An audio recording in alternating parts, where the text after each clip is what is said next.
Welcome back to the Genealogy Research Companion. This video is going to talk to you a little bit about the Objective Editor. Um, let's just get right to it. So click on the People button, and we're going to be working with Jacob Rader, his objectives, and specifically his birth objective. So double-clicking on the birth objective will bring up the Objective Editor. This will give you 5 different tabs. At least initially. The plan, the tasks, research, conclusion, and notes tabs. The plan tab is really the place that you lay out your thought process for addressing this objective or this question.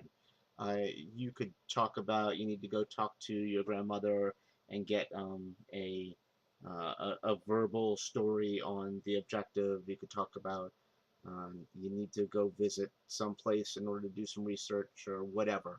Whatever your thought process is, you can lay it out in this top part of the editor.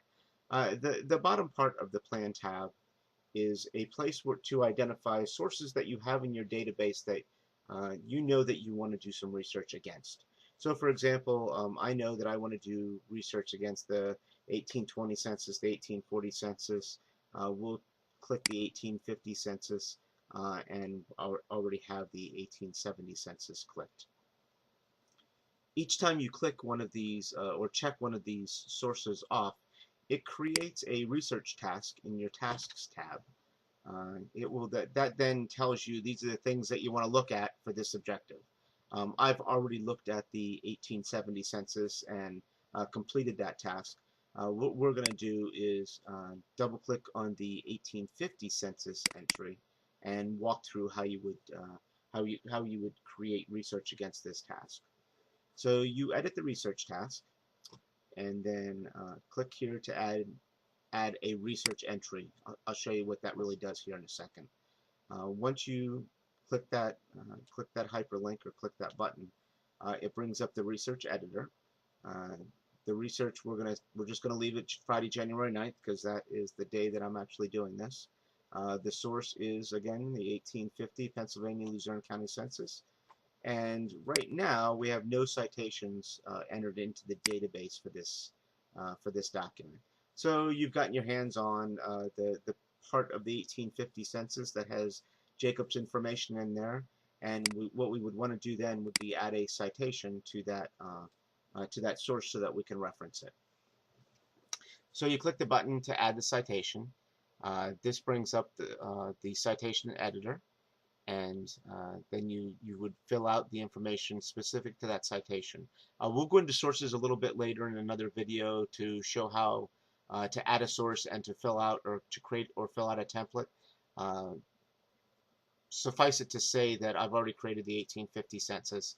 I filled out the main parts of the source document template, and then that carries over into the part where you fill out the citation. So Luzerne County, Pennsylvania happens to be Salem Township. It is a population census. It is on page 268,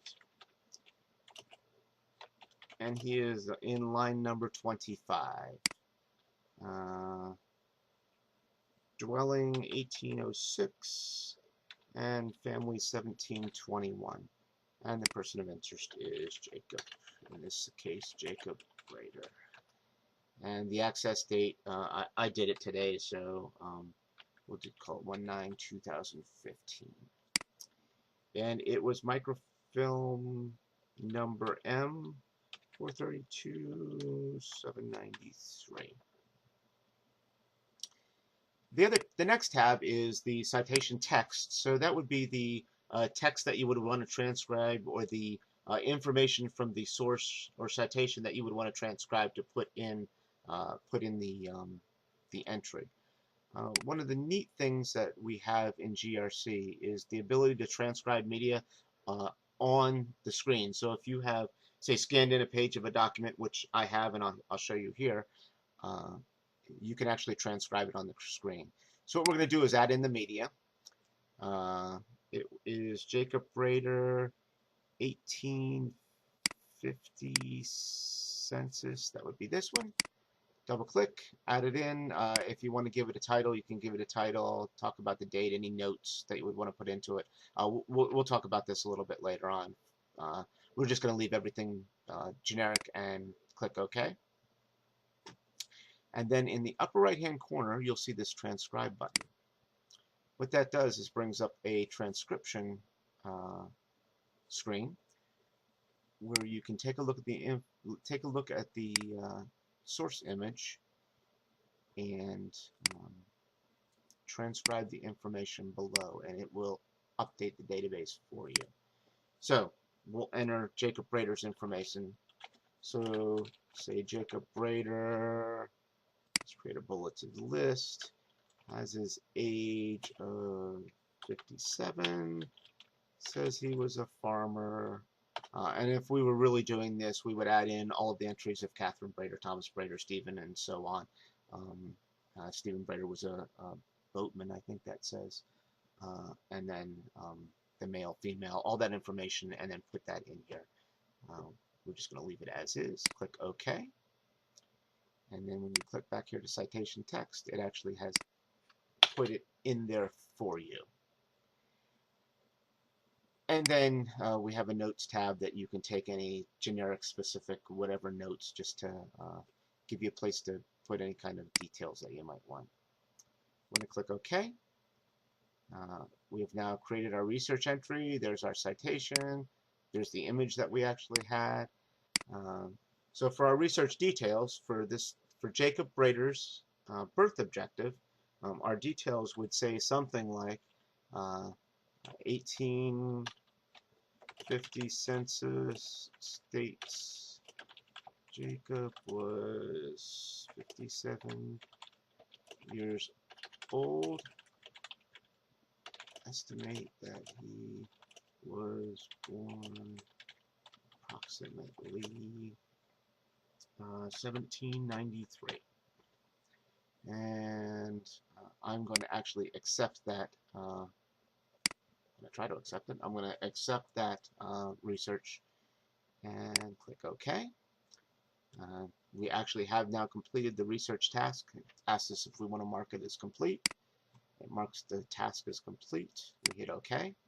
And now you see that you've completed 2 of the tasks that you had against that objective. We're going to skip the other 2 tasks for right now and bounce on over to the research tab. The research tab really just shows all the research that you've completed against this objective. You can actually add research from here. You don't actually have to have a task to do it. So if you want to actually add a new source, a new citation, and the text all in one shot, you can just add research from scratch, and it'll allow you to do that. The next tab that we'll look at is the conclusion tab. I think this is one of the more interesting parts of the objective. What it actually does is pulls together all of the information from all of the sources that you've researched against and enter data into one screen so that you can sort of look at it all in one spot to create your proof or to create your result for this objective.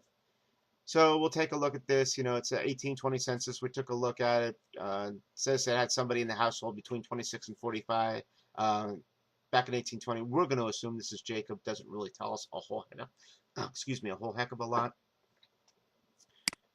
Source. Actually, I see a problem right there that we'll have to fix hopefully before the next deployment.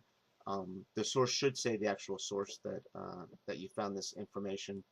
The citation actually lays it out so you can see it. The 1870 census states that Jacob Brader was 77 years old. Given 1870 census, estimated birth 1793. Same thing for the 1850 census, estimated was 1793. We would normally go through a little bit more research to figure this out, but we can then create a proof that says, you know, based on census research only, estimate birth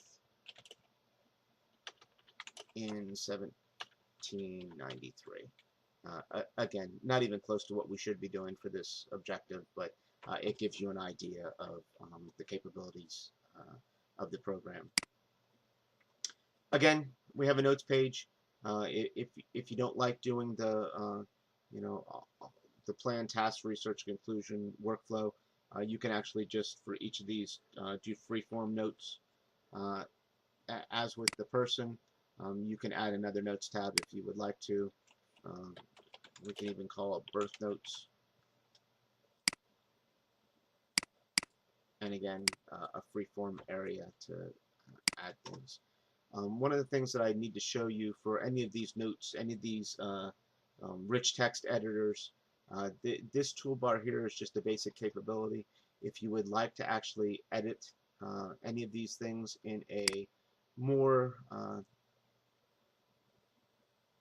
more capable editor, click on that little pencil. It brings up a more full-fledged rich text editor. Edit up your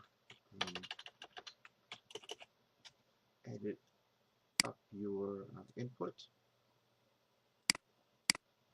and go into File, Save and Close, and then it goes back into your notes page. The reason that I have the full editor separate is it's a little bit slower to bring up all of those buttons and bars, and it's a little bit more clumsy to do that. What I thought would be that I would just leave the majority of what you would probably want to use in a small bar, so we don't waste screen space every time that you bring up these notes pages. So that right now is pretty much what we have. Click OK, closes it up, and we're off to the races. One of the updated features that I'm thinking about putting in is allowing you from here to see your conclusion for each of these objectives, so that on one page then you can see your objective, and then somehow a write-up of your conclusion. That'll be in a follow-on deployment of the program. Thanks again for watching. Hopefully you're getting a little bit of a idea about what the program does, and always looking for feedback on the forums. So please log in and provide some feedback. Thanks.